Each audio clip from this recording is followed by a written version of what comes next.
بسم الله الرحمن الرحيم. مشاهدينا الكرام، السلام عليكم ورحمة الله وبركاته. أهلا بحضراتكم في لقاء متجدد من برنامج قوارير. الأولاد مش بيتربوا بالكلام بس وافعل ولا تفعل، لا، بيتربوا كمان بالقدوة.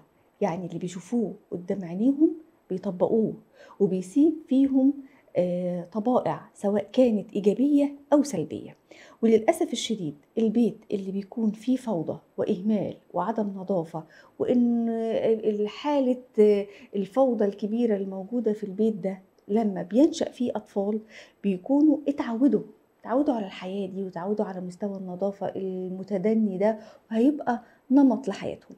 علماء التربية بيأكدوا أن البيئة هي أول مصدر لتشكيل سلوك الطفل. النبي صلى الله عليه وسلم قال: كلكم راع وكلكم مسؤول عن رعيته. يعني كل كلمة وكل تصرف وكل وضع في البيت بيأثر على الأولاد بشكل مباشر جدا. لكن كمان لازم نفهم إن المسؤولية مش على عاتق الزوجة لوحدها، والتربية والإكساب الأولاد طبائع أو بعض الصفات مش على عاتق الزوجة لوحدها. سيدنا النبي عليه الصلاة والسلام وهو أشرف خلق الله سبحانه وتعالى كان في مهنة أهل بيته، وكان بيساعدهم، وكان بيقوم ببعض أمور البيت رحمة منه وتعاون مع زوجاته. فالزوج اللي عايز بيت منظم وهادي وجميل ونظيف لابد ان يكون هو كمان مرتب ونظيف، ومش بيبهدل مكانه وبيرهق زوجته وفاكر ان هي هتفضل تمشي وراه كل شويه، تشيل هنا الساعه، هنا الشراب، هنا الحذاء، هنا القميص، هنا مش عارف ايه، والمفروض بقى انها 24 ساعه واقفه تلم وراه، ولو ما لمتش وراه بيقول لها انت مهمله، انت مش نظيفه، وهكذا. يعني الإهمال اللي ممكن بيكون الزوجة فيه في بعض الأوقات وليس الكل، أوقات بيكون الزوج شريك فيه وهو بيجهدها جدا، فبيخليها خلاص طاقتها ما بقتش قادرة. احنا هنستكمل مع حضراتكم الحلقة السابقة اللي اتكلمنا فيها عن الزوجة المهملة اللي مش نظيفة في بيتها، وشفنا الأسباب وشفنا العديد من المحاور المهمة. لكن هل الزوج اللي بيشتكي من زوجته المهملة اللي مش نظيفة، هل فكرت تساعدها؟ هل انت مش عبء عليها مثلا؟ هل لو عندك إمكانية ودخل وفير انك تقدر توفر لها حد يساعدها في البيت، بدل يعني ما هي تكون مثلا صحتها على قدها او نام ما بتعرفش يا سيدي تنظف، وانت عندك الامكانيه، فكرت تجيب لها حد يساعدها؟ طيب ماذا لو مفيش الامكانيه والزوجه تمام، مش تعبانه ومش مجهده، هي مش عارفه توازن؟ احنا ننصحها بايه علشان توازن ما بين بيتها ونظافته وما بين حياتها العامه؟ احنا بنقولهاش يعني هدي نفسك في البيت. طيب الزوج اللي نفر خلاص من البيت، احنا نقول له نعم، يعني يعمل ايه علشان يرجع مره اخرى للبيت ويعيش في حياه هادئه ومستقره، واثر ده على الاولاد؟ كل التفاصيل المهمه دي ان شاء الله هنناقشها مع ضيفتنا المشرفانه الاستاذه اشجان يحيى، خبيره العلاقات الاسريه والزوجيه. السلام عليكم، اهلا ومرحبا يا استاذه عليكم اشجان. وعليكم السلام ورحمة الله. ربنا يبارك فيك يا ندى، ربنا يبارك فيك. اهلا وسهلا بحضرتك. آمين بيك. سؤال بيطرح من العديد من الزوجات، سواء كانوا المتزوجين بقالهم مدة طويلة وبيعانوا من هذه المشكلة أو حديث الزواج: هو موضوع النظافة ده في البيت أو في الشكل أو في أي حاجة خاصة انتوا مدينه أكبر من حجمه كده ليه؟ انتوا كلفتوا نفسكم وعملتوا حلقتين عنه، هل هو يعني له الأثر الكبير قوي على الزوج؟ هل نظافة البيت ليها أثر على الزوج؟ وعدم نظافة البيت وإهمال الزوجة ليها فعلا أثر على الزوج يا أستاذ أشجان؟ مين الموضوع قوي يا جماعة، ومش للدرجة، وانتوا اللي بتخلوا الأزواج ياخدوا بالهم عشان دي مرات قالت، يعني انتوا اللي أيوة، انتوا بتخلوا. اللي بتقوموهم علينا، انتوا اللي اه بتلفتوا نظرهم. ياخد باله، انا زوجي ما بياخدش باله، فانت خلتيه كده ياخد باله، والدنيا اه. مش مستاهلة. احنا بنتكلم يا جماعة عن الحالات فعلا فعلا اللي مؤدية لمشاكل كتير جوه البيت. بنتكلم على حاجات أساسية وأبجديات. احنا ما بنتكلمش على الناس المهووسة بالنظافة كرجال ومطالبين زوجاتهم ان هم تهتم بالتفاصيل الصغيرة. دي حاجة كل بيت أدرى بيها، وكل زوج يتفق فيها مع زوجته هي تتحمل ايه وما تتحملش ايه. يعني انا مثلا جالي نمط هم كده، يعني هو حسسني انها بعيده قوي عن النظافه وانها مهمله وانها. هو بقى لما قعدت معاهم هما الاثنين هي جابت لي بقى الجوانب يعني تفصيله التفصيله، ان هو شايف ان الازاز فيه على طول الدنيا ما بتتعملش، ده المفروض تعمل زي الناس اللي من بره تعمل كل يوم، ان هي جايب ان الارض بتدعكش، ده بتتمسح عادي كده، السجاد ما بتشالش كل يوم، يعني هو اللي مكبر الامور. لا فاحنا هو كده بنتكلم يعني على هو اللي اوفر البيوت فيها شويه. احنا اللي بنتكلم على الاساسيات الابجديات اللي تخلي البيت فعلا فعلا غير اهل ان اقدر اقول ده بيت مسلم نضيف. لان احنا لازم نبقى فاهمين احنا ما بنتكلمش على رفاهيه يا جماعه، ده من سماتنا، احنا مسلمين والنظافه من الايمان. وبنتكلم على الامور فعلا ان هي بدات تبقى مشكله ما كانتش موجوده ولكن اصبحت موجوده. فانا دلوقتي لما اجي اقول ان هل ده يعمل مشكله؟ ايوه يعمل مشكله. يعمل مشكله نتيجه الحاجات اللي قلناها في الحلقه السابقه، ان كانت تربيه او طريقه تفكير او قناعات او طريقه تعامل انا ما بعرفش اعمل ده.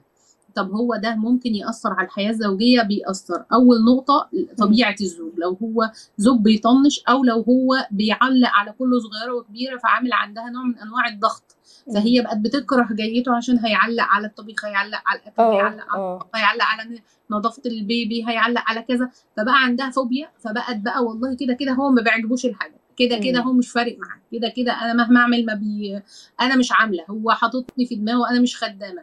فيبدا الامر نديه شويه. فالزوج فكره ان هو بيأثر على الحياه من تعليقاته كانت سلبيه، ان هو مش باصص غير بالجوانب دي. النقطه الثالثه تقييم الوضع، دي اهم نقطه عندنا، ان انا اقيم الوضع. هو الوضع يرقى المشكله؟ هو ايه الحاجات اللي هي فعلا فعلا ابجديات ومش عندها؟ وهل هي مش عارفه عشان طاقتها؟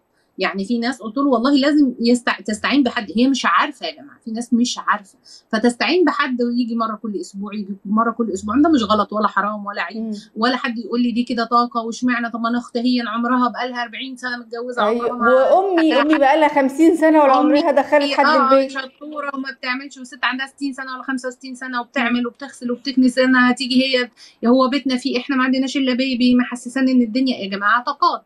هي معلش هي 24 ايراد، فاحنا بنوازن هي قادره ايه وما تقدرش ايه. فلما تيجي الزوجه اول حاجه نقيم المشكله، نشوف حجمها ايه، ونسال تاني نقطه الابجديات في النظافه، عشان برضو هي دي اللي تقيم ان البيت فيه مشكله، وهل مشكله عاديه ولا مشكله مش عاديه. يعني انا معايا زوجه كل يوم بتغسل مواعين وزي الفل وبقالها فتره مهمله، نشوف السبب ايه. والله لا ده حد ما بيقدرش كل يوم يعمل، بيعمل يوم بعد يوم، فدي كمان بنحدد. فتاني حاجه موضوع تقييم الوضع، ان انا بقيم هو البيت الدنيا ايه. ثالث حاجه معانا او رابع حاجه فكره ان انا المهام المطلوبه من الزوج، عشان برضو فكره مثلا لو الزوج بيشتغل اونلاين وقاعد معاها في البيت، لو معاها اطفال كتير فوق بعض وهم اعمارهم متقاربه، لو قاعده في بيت عيله وهي بتنزل تطبخ وتطلع، لو او هي لو بتشتغل يا استاذه اشجان، خلي بالك لو احنا هي لازم نتكلم عن طالبه، المراه لو هي العامله، ما هي يعتبر نص اليوم بتاعها بيكون بره وبترجع بره. هلكانه. فهي النقاط دي كلها هي اللي بتوصلنا لكيفية التنسيق. أنا محتاجة أنسق يومي، دي مهمة جديدة تضاف لأعبائنا نتيجة طبيعة الحياة ونتيجة كذا ونتيجة كذا. فكرة إن أنا تنظيم المهام، إن أنا فكرة إن أنا فعلا البنت تستعين بحد، سواء بقى لو مامتها بلاش عشان ما أجرحش بيتي، حد من بره. هو أنا يومي أصحى أعمل إيه؟ لو أنا بشتغل، لو أنا طالبة، لو أنا معايا بيبي، لو أنا معايا 2 فوق بعض، لو أنا معايا 3، ايه اللي يتعمل وايه اللي ما يتعملش. فكره برضو السؤال اللي بعده فكره الزوج ايه هو يتنازل عنه وايه ما يتنازلش. مش فكره تنازل ان انا يعني بتكلم، لا يعني واحد يقول لي انا عمري ما اقبل ان انا ادخل ما الاقيهاش هي نظيفه كده في نفسها، فكره ان انا تبقى لابسه ومتزوقه ومتمكيجه. وفكره بقى حد تاني يقول لي لا انا بالنسبه لي مش مشكله بس تبقى في لقمه سخنه ادخل الاقي الاكل جاهز، الاكل موجود، الاكل مش لسه انا بدخل تبدا تولع عليه، او مثلا في نصه ولسه ساعه الاكل، انا ده بالنسبه لي مرفوض. فهي الرجاله بتبقى اهم حاجه ايه يؤجل وايه المهام المطلوبه مني، وان انا اعرف انسقها وايه اعمله وايه ما اعملوش، ايه اللي هعرف طيب اعمله وايه اللي مش هعرف اعمله. طيب أنا عايزة في نقاط رئيسية يا أستاذة أشجان، إيه الأعذار المقبولة اللي لو اتحكت قدامِك كمستشارة أسرية عن عدم نضافة الزوجة وإهمالها ممكن تقبليها؟ إيه اللي ممكن نقبله كأعذار للست المش نضيفة في بيتها؟ هو طبعا حته عدم النظافه ان انا اقبل ليها عذر بصراحه بتبقى صعبه جدا. يعني ايه؟ يعني في فكره النظافه، يعني واحده تبقى هي نظيفه ولكن عندها بعض المشكلات، ان هي تبقى فاهمه ان في حاجه اسمها نظافه. فاللي بيضايق او اللي ما بلقاهاش عذر اللي هي مش شايفه ان ده مهم اصلا. فهي دي اللي بتبقى إمم. مشكله كبيره، ان هي شايفه ان لا، يعني ايه يعني انت جايه تكلميني في ايه؟ الدنيا ما تهدتش لما كذا، مش لازم على فكره هو اللي حنبلي. فهي اصلا شايفه وانتي لامسه الامر ده بعينك ان الدنيا مش نظيفه سواء فيها او في البيت، وهي مش معترفه. فدي ما بيبقى لهاش عذر. الثانيه اللي بتبقى هي عارفه كويس جدا انا المفروض، يعني هي بنوته مثلا معايا، هي متجوزه بقالها 7 سنين، ومشكلتهم الاساسيه انها كسلانه، ان هي بطيئه. انا بصحى ادخل مطبخ اطبخ، فبقعد لي 3 4 ساعات في اكله، والثلاث 4 ساعات عاملين مواعين قد كده، فبتنهار. 7 سنين، انت ما بتتكلميش متجوزه امبارح ولا لا، ومعاها طفلين. فهي يا دوب خلصت الغدا ومعاها البيبيهات بقى بتخرج، فهي بتهتم بيهم. فكده خلاص اليوم خلص معاها بقى، يعني هو جه هي طبخت. فهي دي، آه. هو بقى دي الشكوى. يعني هو إمم. شايف ان انا بنزل بالسرير نفس شكله، برجع نفس شكله، الحمام نفس شكله. فهو شايف ان دي فهنا بقى، هنا التمس لها العذر، هي مش عارفه. فاول حاجه اللي بتبقى هي مش متعلمه ده وهي مش عارفه، او هي بالنسبه لها مقلله فكره ان انا مش عارفه ارتب اولوياتي بشكل صحيح. إمم. فدي محتاجه ان هي فعلا نعذرها. النقطه الثانيه اللي هي فعلا صحتها تعبانه، يعني في آه. ناس تعبانه يا جماعه، تعبانه صحيا، هي عندها اي حاجه بقى، بالضبط، خصوصا إحنا مش امراض هنموتها بقى، العصب. يعني أنتِ تعبانة وكمان إحنا عايزينِك تخلّي البيت ايوه، زي الفل، وخصوصا ما ان مش في امراض معقول. حاليا مستحدثه، امراض مناعيه، امراض بالضبط. خاصه بالعصب، بالضبط. امراض روماتويد، امراض هجمه، الكلام الكتير الجديد علينا ده. بالضبط. عندها سكر، عندها غده، عندها. فالحاجات دي يا حبايبي، هي فعلا فعلا طاقتها مش قادره، هي فعلا فعلا مش عارفه تعمل شغل البيت. إمم. فهي ما ينفعش انا اقول لها لا يا حبيبتي ما انت لازم كذا كذا. في الحالات دي انا لازم اشوف هي طاقتها تعمل ايه بدون ما تيجي على نفسها، إمم. والبدايل. عشان نقطه البدايل دي، لما زوجي يقول لي انا مستحيل ادخل حد ينظف، انا مستحيل اساعدها، يا حبيبي ليه؟ ما سيدك النبي كان بيقوم باهل بيته أيوه، لا، وعمل لا، اهل. لأ، ما يقدرش، ده فهي كده فكره المساعده، بتهينيه. ايوه فكره المساعده، ترتيبها وشكلها، وهل هي فرض ولا واجب، وهل هي فضل منك وتعمله امتى تعمله. عشان برضو الزوجات بتاخد ده انت لازم تعمل كذا. لا، هي مبدأ الرحمه لما بيكون موجود بين الزوجين الدنيا بتفرق. انا جيت ولقيتها تعبانه اخده دور برد شديد، والله ده في اول وحمها، والله ده في اول حملها، والله ده بترضع إمم. وما نامتش إمم. بالليل. فانا كزوج حته الرحمه هنا هي اللي تبقى. الادوار اللي انا كزوجه اقدر اعملها ايه؟ اقدر اعملها ان انا إمم. بهون، ان انا في الايام اللي ينفع اجيب فيها اكل جاهز وانا جاي اجيبه. إمم. الاوقات اللي ينفع لو انا صاحي كده كده سهران بشتغل اونلاين معاها في البيت، اعرف اشيل البيبي وهي تنام ساعه، ما بقولش آه. يعني 6 ساعات. بالضبط، لازم يكون فتفصل شويه، متعاون. اشيله إمم. لحد ما هي تدخل تاخد شاور وتستحمى إمم. وتخش الحمام. يعني إمم. هي انت بتتكلمي في الاساسيات. ففكره أنا في بنات الدور، بيبكوا يا أستاذة أشجان، تقول لك أنا أعزكم طبعا الله أنا طبعا، مش وخصوصا عارفة الغربه. أدخل أتوضّى، الحمام، أنا مش عارفة أغسل وشي، وبتبكي لدرجة إن أنا شعري. أنا بتقول لي إيه، يعني أنا باوارب الباب وأنا يعني باتوضّى كده بدراع وماسكة الباب بالدراع التاني ومش اه عارفة أتوضّى. صح صح، هي دي نقطة. يعني بصراحة، وخصوصا البنات اللي في الغربة، وخصوصا حديثات الزواج، وخصوصا حتى اللي معاها أطفال كتير ورا بعض، واللي بترضع. ففي عناوين كتير لحاجات تخلينا نتعاطف مع المرأة، إن هي فعلا الجملة الشهيرة اللي بتتقال لها طب ما أنا ماما عملت ده، طب ماما جايبة 6 وزي الفل. طب يا جماعة، لأ، الأجيال غير الأجيال، الصحة الأجيال غير غير الأجيال. الصحة. بالضبط. الصحة غير الصحة، المهام غير المهام. تربية الأبناء غير زمان. ما كانش حتة التربية، لأن أنت ما كانش معاكي جيل صعب. يعني إمم. خلاص، هو أنت بترعيه وبتحطي مبادئ، وما عندكيش سموم من المجتمع كتيرة. هو آخره إيه؟ بالضبط. بيلعب مع الجيران وخلاص. إنما الوقت أنت عندك سموم سوشيال، وعندك ميديا، وعندك مجتمع ومدرسة بالضبط. وشارع بالضبط. وحاجات إمم. كتير. فأنت محتاجة وعندِك تركزي للأسف مع. كمان صُحبة ممكن تكون سيئة، أصدقاء بيقعدوا بقى يتكلّموا ويضايقوا اللي ده وده يقول لده ويبدأوا إيه، يعني بيساعدوا بعض على خراب البيوت. طيب، أنا قبل صحيح. ما تخلص الحلقة محتاجة أعرف منِّك سؤال مهم جدًا، جدًا، ماذا لو احنا عندنا الزوجه اللي هنتكلم عنها دلوقتي اللي هي ما عندهاش الاعذار اللي حضرتك اتكلمتي عنها، الحمد لله ربنا منن عليها بصحه وعافيه وامورها الحمد لله مستقره، وللاسف جوزها خلاص نفر من البيت. طيب الزوج ده في بعض الناس يقول لا ده كده هيبدأ يبص لبره، هيدور ايوه على راحته بره، هيدور على الهدوء والسكينة والنظافة بره. هل إهمال الزوجة وعدم نظافتها في نفسها وفي بيتها ممكن يدفع الزوج ليه؟ هل ممكن يجوز عليها علشان مش قادر ان هو يعيش في الحياة دي بعد سنين طويلة من الاستحمال؟ هل ممكن ان هو ينفر منها تماما وطول النهار بره البيت ما يجيش الا على النوم؟ هل يعني ايه اللي ممكن يحصل الزوج يعمله نظرا للضغط اللي هو عايش فيه ده؟ للاسف كل اللي انت بتقوليه ممكن يحصل. هو حسب ما انا كزوج، اول حاجه لازم يكون انا كزوج عندي استعداد. يعني ايه؟ يعني في ازواج ما بتصدق، او في ازواج والله ده ما بتعملش. انت ايه نوع البذل اللي انت بذلته؟ ايه نوع المساعده اللي انت قدمتها؟ ايه نوع التصور اللي انت حطيته لحل المشكله اللي عندك دي؟ ده فكره الاستسهال، ان انا فعلا ايه مش هروح طول ما البيت مش نظيف، فهي اخذت على عدم تواجدك.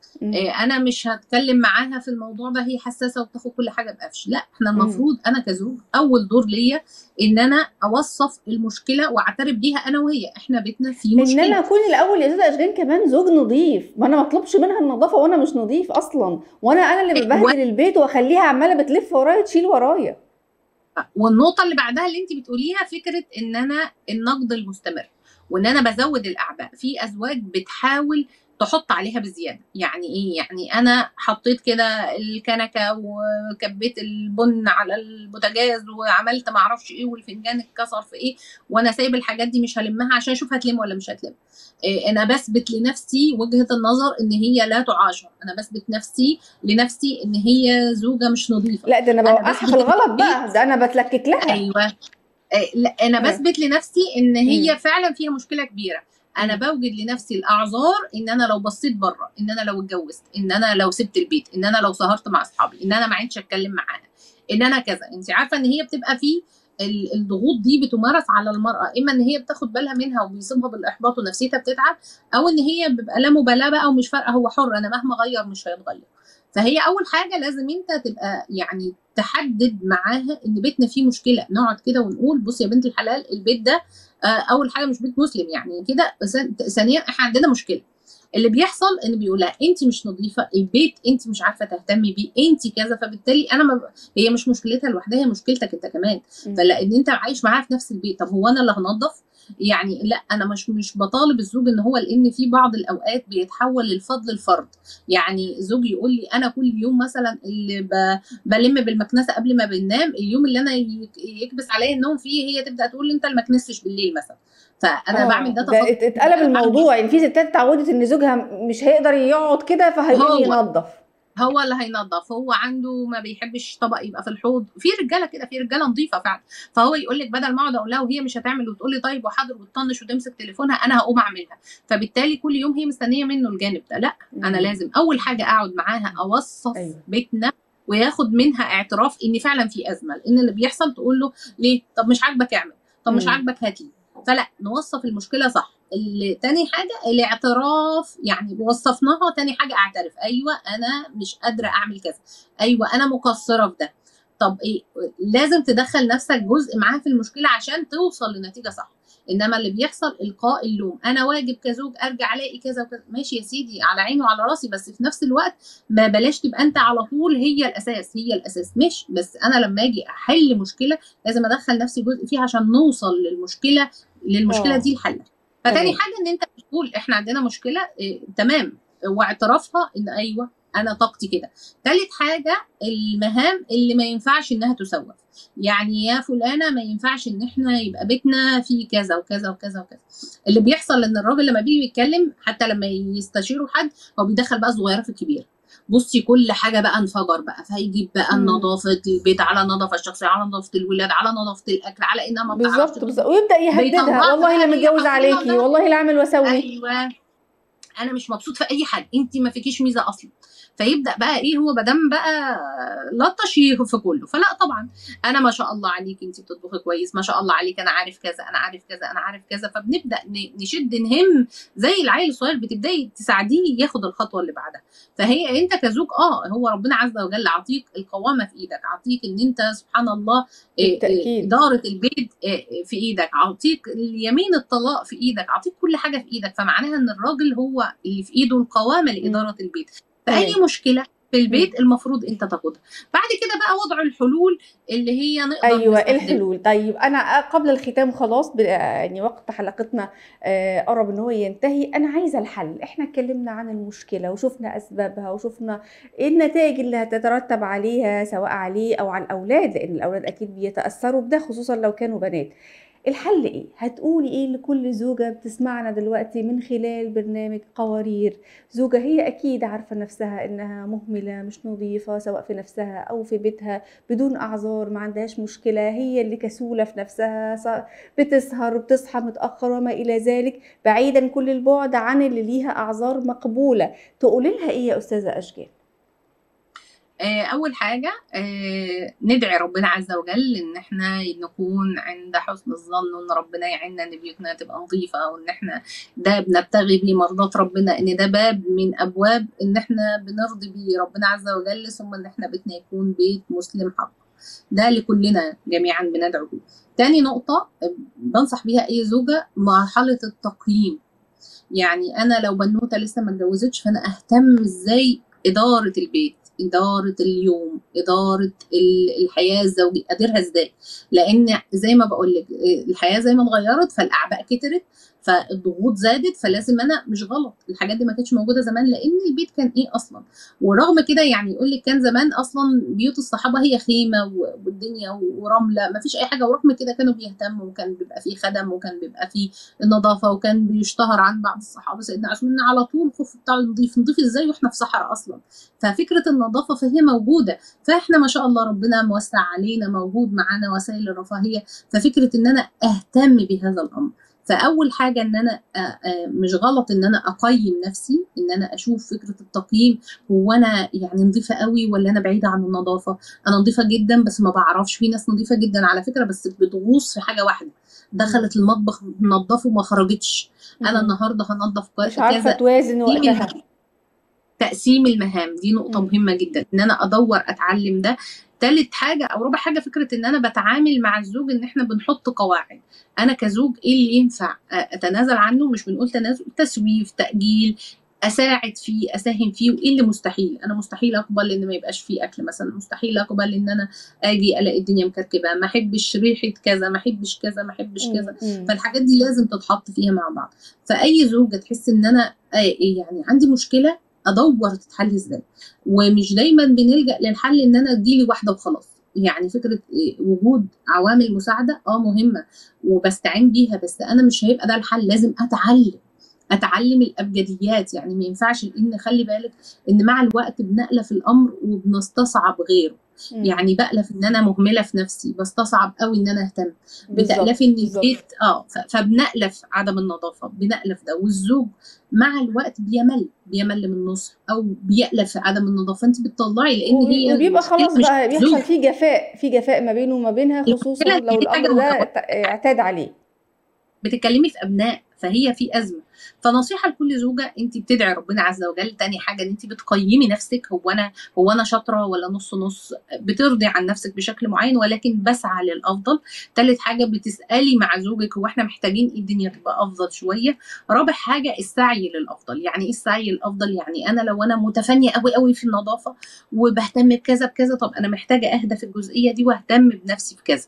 طب انا بعمل ده وده، بس يومي اللي هو تنسيق اليوم واداره اليوم، وان انا ما يبقاش بس عمري رايح في مسح وكنس وجرت فيه، ولكن في جزء خاص بيك، انك ما تلاقيش نفسك بقيتي 40 او 45 وانا ظهري والديسك والعضلات والمعرفش ايه. فماشي بهذه الامور مع الاهتمام بنفسك، صحتك، ان انت بتحطي نفسك في اولوياتك، وولادك برضه في اولوياتك. فالامور دي لما بيحصل فيها توازن بتفرق جدا. النقطة المهمة اللي عندنا فكرة الاعتراف لو في خلل. هي تمام. دي نعمة كبيرة جدا جدا، ان انا فعلا لما يبقى في عندي مشكلة اقول واتقبل النصيحة، إمم. نصيحة من حماتي، نصيحة من اخت زوجي. واحنا لو هنلقي نصيحة لحد نتفنن في اختيار الفاظ جيدة يا جماعة، ما تبقوش صعبين حتى كزوج. بلاش ان انت لما تيجي تمام. تفتح نار تفتحها في كل إمم. جانب. وربنا يهدي الازواج جميعا يا رب، يا ويصلح رب، يا حالهم. رب، اللهم آمين. باشكر حضرتك في النهاية أستاذة أشجان يحيى، خبيرة العلاقات الأسرية تسلمي، انا والزوجية، اتسعدت على بيك، وجودِك ربنا معانا، شرفتينا ونورتينا. والحقيقة ربنا هو يبارك. موضوع فعلًا مهم جدًا، ولكن هو محتاج ذكاء، ومحتاج وعي، ومحتاج كمان توازن. يعني الزوجة الذكية اللي عايزة تحافظ على بيتها يكون هادي ومستقر تقدر توازن وتعمل أولويات. صحتِك مهمة جدًا، جدًا، ولو صحتِك لا قدّر الله حصل فيها حاجة ما حدش هياخد من صحته ويدّيكِ، ولكن خلّيكِ متوازنة، بيتِك يبقى على قدر من النضافة والهدوء والسكينة. الزوج الواعي بقى هو اللي يساعد مراته، هو اللي يكون سَنَد ليها. ما بنقولش تسيب شغلك وتقعد تنضّف وتمسح وتكنس، ولكن إن احتاجت منّك مساعدة ساعدها، بلاش تكون أنت عبء عليها. تفضل أنت تكون شخص مهمل وشخص مش نضيف، وهي تفضل تمشي طول النهار بتشيل وراك وتحط وتعمل، وفي الآخر ترجع تتهمها إنها زوجة مهملة ومش نضيفة. أمّا الزوجة فعلًا اللي ده طبعها، أنتِ أول الخاسرين. هتخسري من يعني الإهمال الكتير ده بيجيب عدم البيت بيكون مش نضيف، م بيئة للحشرات، بيئة للجراثيم. هتخسري للأسف في صحتِك، وللأسف على صحة أولادِك. هيكون الانطباع اللي متاخد عنِّك سيء جدًا، جدًا، وإن أنتِ بيت للأسف مش نضيف والناس ما بتحبش تزوره. ومش عشان خاطر الناس، عشان خاطر نفسِك أنتِ الأول. أنتِ زوجة مسلمة، المفروض إن إحنا بيوتنا تكون فيها من الطهارة وفيها من النضافة اللي يخلّينا فعلًا نقدر نُقف قدّام رب العالمين كده ونقول إحنا فعلًا مسلمين، وإن إحنا فعلًا نُضاف. انتهت حلقة قوارير اليوم، وإلى أن نلقاكم نترككم في رعاية الله وأمنه، والسلام عليكم ورحمة الله وبركاته.